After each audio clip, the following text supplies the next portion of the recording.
Zo dadelijk gaat u getuige zijn van een zeer bijzondere en unieke ceremonie. Het afleggen van de eed en belofte van militairen op het vaandel van het regiment Limburgse Jagers.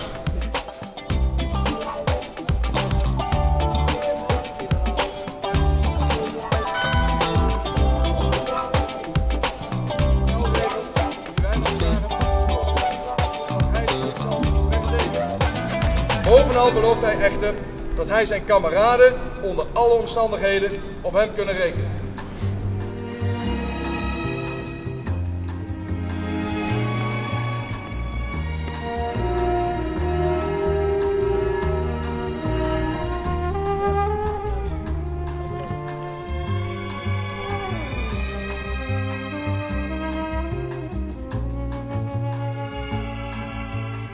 Ik beloof trouw aan de koning, gehoorzaamheid aan de wetten en onderwerping aan het Rijkstuk.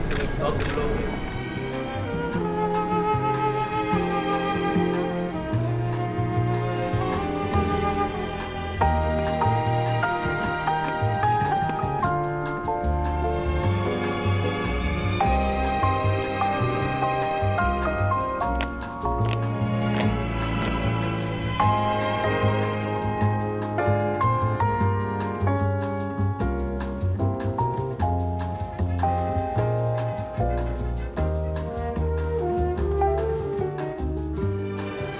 Vandaag ontvangen we het bataljon, de Limburgse Jagers.